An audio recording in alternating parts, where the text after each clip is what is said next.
एक ऐसी औरत है जिसे शारीरिक संबंध बनाने की भूख लगी होती है। उसको शौक होता है अलग अलग मर्दों के साथ सोने का, यानी कि उसको कुछ ऐसा नशा होता है कि वो अलग अलग मर्दों के साथ शारीरिक संबंध बनाती है। शरीर की भूख रहती है, एक नहीं, दो नहीं, तीन नहीं, चार नहीं, बल्कि चार आदमी भी उसके शरीर की भूख नहीं मिटा पाते हैं।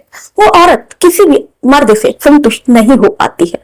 उस महिला को ऐसे मर्द की तलाश होती है जो उसके शरीर की भूख मिटा सके, लेकिन उसके पति के अलावा उस महिला का चार लोगों से प्रेम प्रसंग, शारीरिक संबंध बनता है, लेकिन उस औरत की भूख को कोई भी शांत नहीं कर पाता है। अब वो जो महिला थी बहुत ज्यादा हैरान और परेशान रहने लगी थी। उसकी जो भूख है, क्योंकि उसकी हवा से कोई भी मिटा नहीं पा रहा था, या यूं कहे कि उस महिला को कोई भी संतुष्ट नहीं कर पा रहा था। इसी चक्कर में उसने 5 लोगों के साथ शारीरिक संबंध बनाया। अब ये जो शरीर की भूख थी महिला को ऐसे रास्ते पर ले जाकर खड़ा कर देती है कि जिसे आप और हम भी सोच भी नहीं सकते हैं। वो जो महिला थी शरीर की भूख के चक्कर में वो अपने ही बेटे के साथ सोने लगती है, यानी कि अपने ही सगे बेटे के साथ वो शारीरिक संबंध बनाने लगती है। तो दोस्तों, ये जो घटना है हम आपको बताएंगे सिलसिलेवार से, लेकिन कि ये कहाँ की घटना है और उस महिला का क्या नाम है। तो दोस्तों, तो हाईवे क्राइम तक में आप बने रहिए। सिलसिलेवार से हम बताएंगे कि ये जो घटना है कहाँ की और उस महिला का क्या नाम होता है। इस कहानी को मैं पूरा सुनाऊं दोस्तों, इससे पहले आपसे गुजारिश है कि अगर आप चैनल पर नए हैं तो चैनल को सब्सक्राइब कर लीजिए, वीडियो को लाइक कर दीजिए। अगर आप चाहते हैं कि मैं अपनी वीडियो में आप लोगों का नाम लूं तो अपने नाम के साथ साथ अपने जिले, मोहल्ले, कस्बे, गांव का नाम अवश्य लिखें। हम अगली वीडियो में आपका नाम और आपके जिले, मोहल्ले का नाम लेंगे। तो चलिए दोस्तों, ज्यादा देर न करते हुए इस कहानी की शुरुआत करते हैं। दोस्तों, ये जो घटना है मध्य प्रदेश की एक घटना है। मध्य प्रदेश में एक जिला पड़ता है तिवारीपुर। तिवारीपुर में ही एक गांव पड़ता है जिसका नाम सागरपुर होता है। सागरपुर में ही एक मजदूर अपनी पत्नी और एक बच्चे के साथ हंसी खुशी जीवन व्यतीत कर रहा था। मिस्त्री का नाम होता है राजेश और राजेश की पत्नी का नाम होता है मोहिनी। और कुछ सालों के बाद दोनों का एक बच्चा भी होता है जिसका नाम होता है विकास। जो राजेश होता है वो बहुत मेहनती होता है, बहुत खून पसीने मेहनत से वो कमाता है और कमाकर अपने बेटे और अपनी पत्नी का जीवन वो चला रहा होता है। दोस्तों, जो राजेश होता है वो मिस्त्री होता है। आप जानते हैं मिस्त्री का काम कितना मेहनत और मजदूरी का होता है। वो ना धूप देखते हैं ना छांव देखते हैं। वो धूप में, बारिश की बूंदों में तप के वो काम करते हैं, तब जाके उनको पैसे मिलते हैं और उसी पैसे से वो अपना घर चलाते हैं। सब कुछ उनकी जिंदगी में ठीक चल रहा था, अच्छा चल रहा था, किसी चीज की कोई कमी नहीं होती है। इधर जो मोहिनी थी, धीरे धीरे उनके रिश्तों को, बच्चा होने के बाद उनके रिश्ते को धीरे धीरे करके कई साल बीत जाते हैं। अब जो मोहिनी थी, मोहिनी राजेश से झगड़ा करती है कि तुम मुझे समय नहीं दे पाते हो। राजेश कहता है कि ये बताओ, अगर मैं तुमको समय दूंगा तो ये जो हमारा पेट भर रहा है, फिर ये पेट कहाँ से भरेगा। मोहिनी को राजेश काफी समझाता है, लेकिन मोहिनी कुछ भी मानने को तैयार नहीं होती है। मोहिनी कहती है, मुझे ये सबसे मतलब नहीं है। तुम जो मेरी प्यास है, मेरी जो भूख है वो मिटा नहीं पाते हो। क्या इंसान को सिर्फ केवल खाना ही चाहिए होता है? शरीर को शरीर की भूख भी तो होती है जो खाने से ज्यादा होती है। राजेश उसकी बात को हंसकर टाल दिया करता है और जब भी उसको मौका मिलता वो मोहिनी को खुश करने में लग जाता।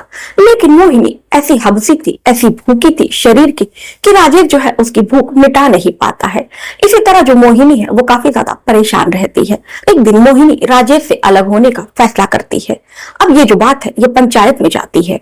पंचायत में मोहिनी से पूछा जाता है कि आखिर में तुम राजेश के साथ क्यों नहीं रहना चाहती हो।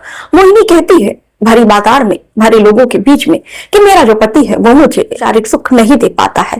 फिर गांव के लोग पूछते हैं, अगर वो तुम्हें शारीरिक सुख नहीं दे पाता है तो ये जो बच्चा है ये कैसे हो गया। मोहिनी कहते हैं कि बस ऐसे ही हो गया, बाकी मैं राजेश से संतुष्ट नहीं हूँ क्योंकि वो मेरी इच्छा पूरी नहीं कर पाता है। अब मैं राजेश से अलग रहना चाहती हूँ। पंचायत में फिर फैसला होता है कि अब अगर मोहिनी अपने पति के साथ नहीं रहना चाहती है तो ठीक है, जहां भी वो जाना चाहती है वो जा सकती है। अब मोहिनी अपने बच्चे को उठाती है और दूसरे गांव आ जाती है रहने के लिए। वहां पर वो एक किराए का कमरा लेती है, वहीं पर वो अपने बच्चे के साथ रहने लगती है। तभी वहां पर उसकी मुलाकात एक आदमी से होती है जिसका नाम अनूप चौहान होता है। अब मोहिनी को क्या ही चाहिए था, मोहिनी को नए नए मर्दों का शौक होता है। अब मोहिनी अनूप चौहान को अपने लटके झटके से उसको फंसाने की कोशिश करती है। अब जो अनूप चौहान था, दरअसल जो उसकी पत्नी थी, वो बीते वर्षों अनूप चौहान की पत्नी का सर्वनाश हो जाता है। यानी कि अनूप चौहान की पत्नी दुनिया में नहीं होती है। अनूप चौहान अकेले ही अपनी जिंदगी जी रहे होते हैं। मोहिनी जब उनकी जिंदगी में आती है तो उनको लगता है कि क्यों ना फिर से उनको शादी कर लेनी चाहिए। अब अनूप चौहान मोहिनी से शादी कर लेते हैं, उनका जीवन फिर से अच्छा चलने लगता है। अब मोहिनी भी अनूप चौहान से बहुत ज्यादा खुश थी, लेकिन धीरे धीरे जैसे जैसे वक्त बीतता है, साल भर का, अब जो अनूप चौहान है वो अपने काम पर ज्यादा ध्यान देने लगते हैं। मोहिनी है इसी बात का, मोहिनी को गुस्सा आता है। मोहिनी अनूप से कहती है कि तुम मुझे वक्त नहीं दे पाते हो। अनूप चौहान कहते हैं कि देखो मोहिनी, अगर काम नहीं करूंगा तो हम दोनों का जो परिवार है, एक बेटे की भी जिम्मेदारी है, फिर ये सब कैसे चलेगा। अब देखते देखते इनके भी रिश्ते के बीच में दरार आने लगती है, क्योंकि मोहिनी को चाहिए था कि कोई मर्द हो जो उससे दिन रात जब वो चाहे शारीरिक संबंध बना सके, यानी कि वो निठल्ला ही घर पर बैठा रहे। लेकिन कोई भी आदमी होगा तो वो कमाने के बारे में तो जरूर सोचेगा, लेकिन ये बात भला मोहिनी को कहाँ ही समझ आने वाली थी। अब मोहिनी उसको भी छोड़ देती है। अब मोहिनी फिर किसी और गांव में जाकर रहने लगती है। सागर थाना में एक गांव पड़ता है विक्रमनगर। विक्रमनगर गांव में ही मोहिनी जाकर बस जाती है। अब मोहिनी वहां पर जाती है तो उसको खाने पीने के लाले पड़ जाते हैं। अब फिर वो दूसरों के घर में जाकर बर्तन मांजने लगती है। फिर तभी उसकी मुलाकात, जहां वो बर्तन मांज रही थी वहीं पर एक रवि पंजाबन करके एक आदमी रहता है, वहीं पर उससे उसकी मुलाकात होती है। लेकिन रवि पंजाबन शादीशुदा होता है, लेकिन काफी ज्यादा पैसे वाला होता है। मोहिनी दिखने में खूबसूरत थी, अच्छी थी। रवि जो पंजाबन होता है मोहिनी पर फिदा हो जाता है। अब मोहिनी को क्या चाहिए था, अब मोहिनी जो है वो अपना काम धंधा बंद कर देती है। अब वो उसी आदमी के साथ वो रहने लगती है। अब वो जो आदमी था वो खुद भी शादीशुदा था, तो इसलिए वो मोहिनी से शादी नहीं करता है, बल्कि उसको अपनी रखैल बनाकर रखा रहता है। मोहिनी को ये सबसे मतलब नहीं होता है, मोहिनी को तो केवल शरीर की भूख से मतलब रहता है। जब भी उसको मौका मिलता वो मोहिनी के पास आता और मोहिनी के साथ शारीरिक संबंध बनाता। इन लोगों का रिश्ता भी कुछ दिन चलता है, लेकिन उसके बाद जो मोहिनी है रवि पंजाबन से भी वो बोर हो जाती है। उसको लगता है कि ये आदमी अब मुझको संतुष्ट नहीं कर पा रहा है, इसलिए फिर से वो गांव छोड़ने का फैसला करती है और उस आदमी को भी छोड़ने का फैसला करती है। फिर वो विक्रमनगर गांव छोड़कर दूसरे गांव आ जाती है, वहीं पर वो रहने लगती है। फिर उसकी मुलाकात तीसरे आदमी से होती है जिसका नाम अनिल चौरसिया होता है। अनिल चौरसिया से वो मिलती है, दोनों में प्यार मोहब्बत की बातें होती है। और जैसा कि जो मोहिनी थी उसको शरीर की भूख होती है, तो अनिल के साथ भी उसका शारीरिक संबंध बनने लगता है। लेकिन अनिल भी जो होता है उसकी जो शरीर की भूख है वो भी वो मिटा नहीं पाता है, यानी कि मोहिनी को वो भी संतुष्ट नहीं कर पाता है। अब ऐसा ही करते करते जो मोहिनी थी अब कहीं ना कहीं खुद से ही वो परेशान रहने लगी थी। उसे ऐसे मर्द की अब तलाश थी कि जो उसकी शरीर की भूख को मिटा सके, उसे संतुष्ट कर सके। इसी संतुष्ट करने के चक्कर में मोहिनी 4 आदमियों के साथ अपनी शारीरिक भूख मिटाती है, लेकिन कोई भी मोहिनी की प्यास को बुझा नहीं पाता है। अब यही सब मोहिनी इधर सोच रही थी कि तभी उसकी नजर एक दिन उसका जो बेटा है वो जवान हो रहा था, जिसकी उम्र तकरीबन अभी 16 साल की रहती है, और लेकिन वो बदन से दिखने में वो 21 से 22 साल का लगता है। अब एक दिन वो नहाकर अंडरवियर में वो लड़का बेड पर लेटा हुआ था। मोहिनी की जब नजर उस पर पड़ती है तो अपने ही बेटे पर उसकी नीयत खराब हो जाती है। अब उसकी जवानी देखकर वो मोहिनी सोचती है कि बताओ, मेरा ही बेटा इतना हट्टा कट्टा है और भला मैं बाहर लोगों से मुंह मार रही हूँ, क्यों ना मैं अपने बेटे के साथ ही शारीरिक संबंध बनाऊं। अगर मुझे कोई शरीर का सुख दे सकता है, अगर कोई मुझे संतुष्ट कर सकता है तो केवल मेरा बेटा ही कर सकता है, क्योंकि जितने भी आदमी मुझे मिले उनकी उम्र बहुत ज्यादा होती है, इसीलिए वो मुझे संतुष्ट नहीं कर पाते हैं। मेरा बेटा तो अभी अभी जवान हुआ है, अगर ये मेरे साथ शारीरिक संबंध बनाएगा तो मैं बहुत ज्यादा संतुष्ट होंगे। तभी से मोहिनी अपने बेटे पर उसकी नजर रहती है, लेकिन मोहिनी अपने बेटे से ये बात कहे भी तो कैसे कहे कि वो अपने ही बेटे के साथ सोना चाहती है।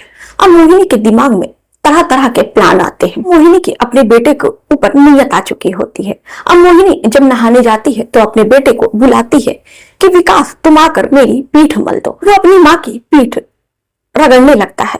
तभी जो उसका हाथ है कभी उसकी छाती पर चला जाता है। लड़का जो है शर्मा जाता है, लेकिन मोहिनी को ये सब बहुत ज्यादा अच्छा लग रहा था। अब फिर जब भी वो नहाती अपने बेटे से वो पीठ मिलवाती। अब यही तक भी ये जो सिलसिला है नहीं थमता। अब वो मोहिनी को सिर्फ बहाने चाहिए थे अपने बेटे के करीब जाने के लिए। अब मोहिनी एक दिन काम करके बिल्कुल हल्की नाइटी जिसमें उसकी बिल्कुल पूरी जो बदन है वो दिख रही होती है, वो पहनकर अपने बेटे के कमरे में जाती है और अपने बेटे से कहती है कि मेरा जो बदन है काम के मारे बहुत ज्यादा दर्द कर रहा है, तुम मेरे बदन में मालिश कर दो। अब वो उसको तेल देती है और अपने पूरे कपड़े उतार कर अपने बेटे के सामने लेट जाती है। अब उसका जो बेटा था वो करता भी तो क्या करता जब माँ ही उसके सामने पूरा वस्त्र उतार कर निर्वस्त्र लेट जाती है। अब जो लड़का था अपनी माँ के बदन में तेल लगाने लगता है। तेल लगाते लगाते कहीं ना कहीं उसका जो बेटा है वो भी उत्तेजित हो रहा था और उसकी माँ भी बहुत ज्यादा उत्तेजित हुए जा रही थी। मालिश का खेल है वो आधे घंटे तक चलता है। उसके बाद से जो लड़का है कहीं ना कहीं वो भी बहुत ज्यादा उत्तेजना में भर जाता है। अब जो उसकी माँ है वो अपने बेटे से कहती है कि एक काम करो, तुम थक गए होगे, तुम बगल में लेट जाओ। अब उसकी माँ जो है वो अपने बेटे के ऊपर लेट जाती है निर्वस्त्र। अब अपने बेटे को यहाँ वहां छूने लगती है। उसके बेटे को भी अब ये सब अजीब लग रहा था, लेकिन वो इतना ज्यादा उत्तेजना में भर जाता है कि उसे भी ये सब अच्छा लगने लगता है। उसके बाद उसकी माँ अपने बेटे का पूरा एक एक कपड़ा उतारती है और उसके साथ शारीरिक संबंध बनाने लगती है। अब फिर ये जो सिलसिला है शारीरिक संबंध का, ये हर रोज चलता है। वो हर रोज अपने बेटे के साथ शारीरिक संबंध बनाती है। इसका जो खुलासा है, इसका खुलासा तब होता है कि एक दिन मोहिनी का वो फोन जो है वो खराब हो जाता है। मोहिनी अपना फोन लेकर एक दुकानदार के पास जाती है और अपना फोन दिखाती है कि भैया देखो मेरा जो मोबाइल है वो चार्ज नहीं हो रहा है। वो लड़का कहता है कि ठीक है मैडम, तुम अपना फोन यहीं छोड़ दो, मैं देख लूंगा और जब बन जाएगा तो मैं तुमको तुम्हारे घर लाकर पहुंचा दूंगा। अब वो लड़का उस फोन को बनाने लगता है, खोलने लगता है। वो मोबाइल देखते देखते वो गैलरी में चला जाता है। गैलरी में देखता है कि उस औरत की नग्न वीडियोस होती है। अब लड़का जो है वो भी उस वीडियो को खोलकर देखने लगता है तो देखता है कि उस मोहिनी अपने ही बेटे के साथ शारीरिक संबंध बना रही है। वो दुकानदार ये देखता है तो उसके पैरों तले जमीन खिसक जाती है कि ये औरत कितनी ज्यादा गिरी हुई है कि जो अपने ही बेटे के साथ कैसे शारीरिक संबंध बना सकती है। अब तुरंत इसकी सूचना जो है वो नजदीकी थाने में जाकर वो इसकी सूचना देता है। वो जो मोहिनी का मोबाइल होता है वो थानेदार को दे देता है। थाने वाले जब उस वीडियो को देखते हैं मोहिनी और उसके बेटे के, तो उनके भी पैरों तले जमीन खिसक जाती है। तुरंत वो मोहिनी और उसके बेटे को गिरफ्तार करके थाने लेकर आते हैं और मोहिनी के पति को राजेश को भी फोन करके बुलाते हैं। इसके बाद से मोहिनी से पूछा जाता है कि तुम आखिर में कैसी माँ हो कि तुम्हें शर्म नहीं आई, तुम अपने ही बेटे के साथ ऐसा कैसे कर सकती हो। अब उसके बाद से जो मोहिनी है उसको जेल भेज दिया जाता है। मोहिनी कहती है कि दरअसल शरीर की भूख थी, मेरी जो भूख है, मुझे जितने भी आदमी मिलते थे वो मेरी उम्र से बहुत ज्यादा होते थे, ऐसे में मेरी जो भूख है वो कोई भी मिटा नहीं पाता था। तो मुझे लगा कि हो सकता है कि मेरा जो बेटा है, हो सकता है मेरा बेटा मेरी शरीर की भूख मिटा दे, इसीलिए मैंने अपने बेटे के साथ ही मैं शारीरिक संबंध बनाने लगी। अब पुलिस वाले जब ये बात सुनते हैं तो बहुत ज्यादा हैरान हो जाते हैं। उसके बाद से जो लड़का है वो भी कहता है कि मुझे मेरी माँ जबरदस्ती मेरे साथ, मेरा हर रोज मेरे साथ वो जबरदस्ती करती, मैं जब भी उसका विरोध करता तो मेरी माँ मुझे पीटती, धमकाती, कहती अगर तुम मेरी बात नहीं मानोगे तो मैं तुम्हें घर से निकाल दूंगी।